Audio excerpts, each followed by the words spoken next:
Hi hello ಎಲ್ಲರಿಗೂ ನಮಸ್ತೆ. ಎಲ್ಲರೂ ಚೆನ್ನಾಗಿದ್ದೀರಾ ಅಂತ ಭಾವಿಸ್ತಾ ಇವತ್ತಿನ ವ್ಲಾಗ್ನ ಸ್ಟಾರ್ಟ್ ಮಾಡ್ತಾ ಇದ್ದೀನಿ. ಎಲ್ಲರಿಗೂ ಬೆಳಗಿನ ಶುಭೋದಯ ಅಂತ ಹೇಳ್ತೀನಿ. ಬೆಳಗ್ಗೆನೇ ಈ ಗಿಳಿಮರಿ ನೋಡೋದಕ್ಕೆ ತುಂಬಾ ಖುಷಿ ಆಗ್ತಾ ಇತ್ತು. ತುಂಬ ಚೆನ್ನಾಗಿ ಸೌಂಡ್ ಮಾಡ್ತಾಯಿದ್ರು. ಹಾಗಾಗಿ ಇದ್ರದ್ದೊಂದು ವೀಡಿಯೋ ಮಾಡ್ಕೊಂಬಿಡೋಣ ಅಂತಂದ್ಬಿಟ್ಟು ಮಾಡ್ಕೊಳ್ತಾ ಇದ್ದೀನಿ. ಇವತ್ತಿನ ದಿನ ನಂದು ಹೇಗೆ ಅಂತಂದರೆ, ಇವತ್ತು ಶನಿವಾರ, ಹಾಗಾಗಿ ಪೂಜೆ ಮಾಡ್ಕೊಬೇಕು ಮನೆಯಲ್ಲಿ. ತಿರುಪತಿ ತಿಮ್ಮಪ್ಪನ ಪೂಜೆ ಅಂದರೆ ಮನೆಯಲ್ಲಿ ವಾರ, ಹಾಗಾಗಿ ಇವತ್ತು ಮನೆ ಕೆಲಸ ಎಲ್ಲ ಜೋರಿರುತ್ತೆ.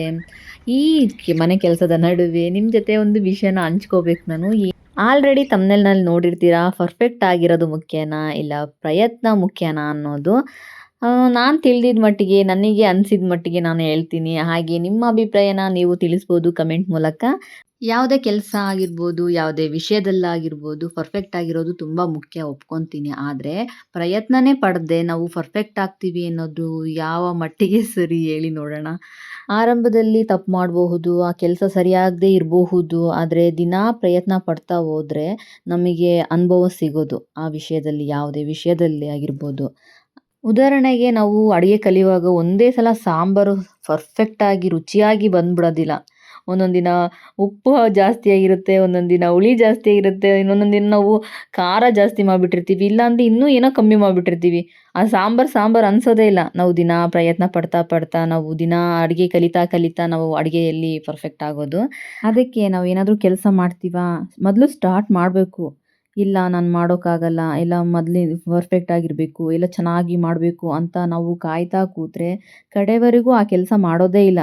ನಾವು ವ್ಯಾಯಾಮ ಆಗಿರ್ಬೋದು, ಇಲ್ಲ ಏನೇ ಒಂದು ಕೆಲಸ, ಬಿಸ್ನೆಸ್ ಮಾಡ್ತೀನಿ ಅನ್ನೋದಾಗಿರ್ಬೋದು, ನನಗೆ ಪರ್ಫೆಕ್ಟ್ ಇಲ್ಲ, ನನಗೆ ಅದು ಬರೋದಿಲ್ಲ ಅಂತ ಅನ್ಕೊತ ಕೂತ್ರೆ ನಾವು ಕಡೆವರೆಗೂ ಯಾವ ಕೆಲಸನೂ ಮಾಡೋದಿಲ್ಲ. ಮಗು ಹುಟ್ಟಿದಾಗಲೇ ನಡೆಯೋದಿಲ್ಲ. ಮಗು ಮೊದಲು ಅಂಬೆಗಾಲಿಡುತ್ತೆ, ನಿಧಾನಕ್ಕೆ ನಿಂತ್ಕೊಳ್ಳೋಕ್ಕೆ ಸ್ಟಾರ್ಟ್ ಮಾಡುತ್ತೆ, ಆಮೇಲೆ ಅದು ಪುಟ್ಟಾಗಿ ಹೆಜ್ಜೆ ಇಡೋದು, ಆಮೇಲೆ ಅದು ನಡೆಯೋದಕ್ಕೆ ಸ್ಟಾರ್ಟ್ ಮಾಡೋದು. ಹಾಗೆಯೇ ನಾವು ಯಾವ ಕೆಲಸನೂ ಸಹ ಆಗಿರ್ಬೋದು, ಮೊದಲು ಸ್ಟಾರ್ಟ್ ಮಾಡಬೇಕು, ಆಮೇಲೆ ಸಣ್ಣ ತಪ್ಪು ಮಾಡಬೇಕು, ಆವಾಗಲೇ ನಾವು ಪರ್ಫೆಕ್ಟ್ ಆಗೋದು. ತುಂಬಾ ಮುಖ್ಯ ಪರ್ಫೆಕ್ಟು. ಯಾವುದೇ ಕೆಲಸದಾಗ ಪರ್ಫೆಕ್ಟ್ ಆಗಿರೋದು ಮುಖ್ಯನೇ. ಆದರೆ ಪ್ರಯತ್ನ ಪಡ್ದೇ ನಾವು ಪರ್ಫೆಕ್ಟ್ ಆಗ್ತೀವಿ ಅನ್ನೋದು ಯಾವ ಮಟ್ಟಿಗೆ ಸರಿ. ನಾನು ಕಂಟೆಂಟ್ ಕ್ರಿಯೇಟರ್ ಆಗಬೇಕು ಅಂತ ಅನ್ಕೊತಾ ಇದ್ದೆ. ಇಲ್ಲಿಗೆ 2 ವರ್ಷದ ಹಿಂದೆ ಅನ್ಕೊತಿದ್ದೆ ನಾನು. ಅವಾಗ ಅನಿಸ್ತಿತ್ತು ನನಗೆ, ಅಯ್ಯೋ ನನ್ನ ಹತ್ರ ಒಂದು ಒಳ್ಳೆ ಫೋನ್ ಇಲ್ಲ, ಒಳ್ಳೆ ಕ್ಯಾಮ್ರಾ ಇಲ್ಲ, ಟ್ರೈಪೋಡ್ ಇಲ್ಲ, ಮೈಕ್ ಇಲ್ಲ ಅಂತ ಸುಮ್ಮನೆ ಯೋಚನೆ ಮಾಡ್ಕೊತ ಕೂತ್ಕೊಂತಿದ್ದೆ. ಅದಾದಮೇಲೆ ನನಗೆ ಒಬ್ಬರು ಹೇಳಿದ್ರು, ಯಾವತ್ತೂ ಆಗಲ್ಲ ಅಂತ ಕುತ್ಕೊಬಾರ್ದು. ಏನೇ ಅಂದರೂ ಫಸ್ಟು ಮೊದಲು ಸ್ಟಾರ್ಟ್ ಮಾಡು, ಆಮೇಲೆ ಅದೇ ಆಗುತ್ತೆ ಎಲ್ಲ ಅಂತ ಒಬ್ಬರು ಏನು ಹೇಳಿದ್ರು. ಅವಾಗಿಂದನೇ ನಾನು ವಿಡಿಯೋ ಮಾಡೋದಕ್ಕೆ ಸ್ಟಾರ್ಟ್ ಮಾಡಿದ್ದು.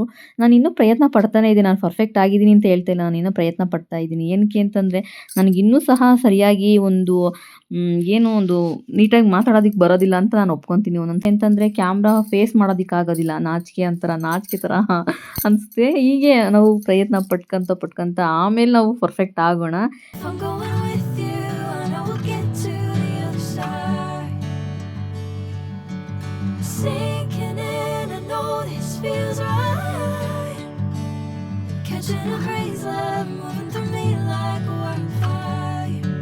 ನನಗಂತೂ ಶನಿವಾರ ದಿನ ತಿರುಪತಿ ಮೇಲೆ ಎಲ್ಲಿಲ್ಲದ ಭಕ್ತಿ ಬಂದ್ಬಿಟ್ಟಿರ್ತತೆ. ಏನೇ ಅಂದರೂ ನನಗೆ ಪೂಜೆ ಮಾಡೋದಕ್ಕೆ ತನಕ ಸಮಾಧಾನ ಇರೋದಿಲ್ಲ. ಅದು ಏನಪ್ಪ, ಚಿಕ್ಕವಳಿಂದನೂ ಅದೇ ರೂಢಿ.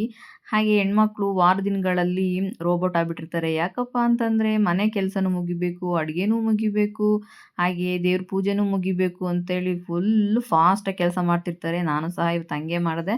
ಯಾಕಪ್ಪ ಅಂತಂದರೆ ದೇವ್ರ ಮನೆಯನ್ನೆಲ್ಲ ಸ್ವಚ್ಛ ಮಾಡ್ಕೊಬೇಕು, ಹಾಗೆ ದೇವ್ರ ಸಾಮಾನುಗಳೆಲ್ಲ ತೊಳ್ಕೊಂಡು ಅದು ನೀಟಾಗಿ ಜೋಡಿಸ್ಕೋಬೇಕು. ಇವಕ್ಕೆ ಟೈಮ್ ಆಗ್ಬಿಡುತ್ತೆ. ಆಮೇಲೆ ಬೇಗನೆ ಪೂಜೆ ಮಾಡಬೇಕು ಅನ್ನೋದೊಂದಿರುತ್ತೆ. ಹಾಗಾಗಿ ರೋಬೋಟ್ ಆಗ್ಬಿಟ್ಟಿರ್ತಾರೆ ಅವರು. ನಾನೊಬ್ಬಳೇ ಅಂತಲ್ಲ, ಎಲ್ಲ ಹೆಣ್ಮಕ್ಳು ಅಷ್ಟೇ.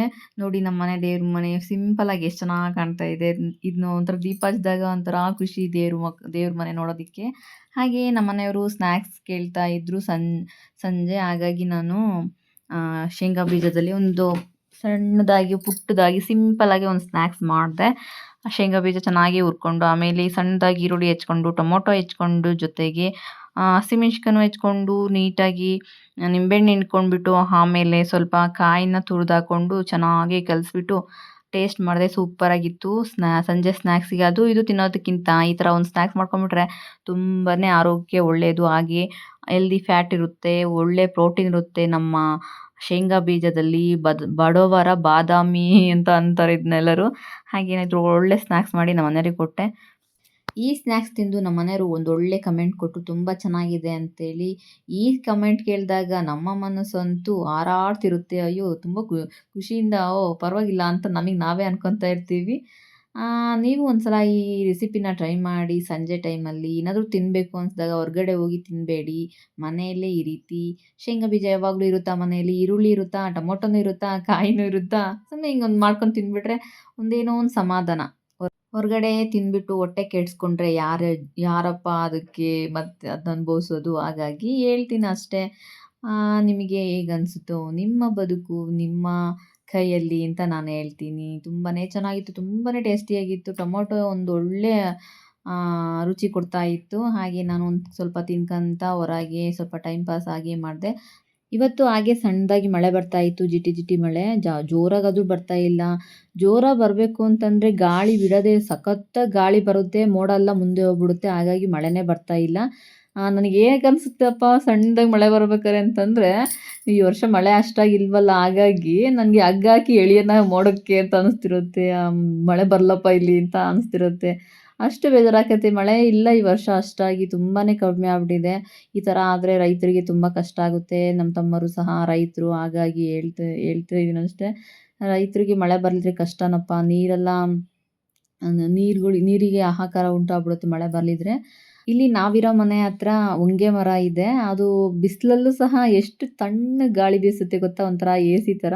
ಹೊಂಗೆ ಮರದ ಹತ್ರ ತುಂಬ ಚೆನ್ನಾಗಿರುತ್ತೆ ಗಾಳಿ ಅಂತ ಹೇಳ್ತಾರೆ. ಹಾಗೆ ನನಗೆ ಒಂದೊಳ್ಳೆ ಅನುಭವನೂ ಆಗಿದೆ. ಹೊಂಗೆ ಮರದ ಹತ್ರ ತುಂಬ ಚೆನ್ನಾಗಿ ತಂಪಾದ ಗಾಳಿ ಬರ್ತಿರುತ್ತೆ. ಹಾಗೆ ನನಗೆ ಬೇಜಾರಾದಾಗೆಲ್ಲ ಇಲ್ಲಿ ಬಂದು ನಿಂತ್ಕೊಂಡು ಸ್ವಲ್ಪ ಹೊತ್ತು ಟೈಮ್ ಪಾಸ್ ಮಾಡ್ತಾ ಇರ್ತೀನಿ. ಇವತ್ತಿನ ವ್ಲಾಗು ಹೀಗಿತ್ತು. ಇಷ್ಟ ಆದರೆ ಪ್ಲೀಸ್ ಸಬ್ಸ್ಕ್ರೈಬ್ ಮಾಡಿ, ಲೈಕ್ ಮಾಡಿ, ಶೇರ್ ಮಾಡಿ, ಕಮೆಂಟ್ ಮಾಡಿ ಅಂತ ಹೇಳ್ತಾ ಇವತ್ತಿನ ವ್ಲಾಗ್ನ ಇಲ್ಲಿಗೆ ಎಂಡ್ ಮಾಡ್ತೀನಿ. Thank you for watching.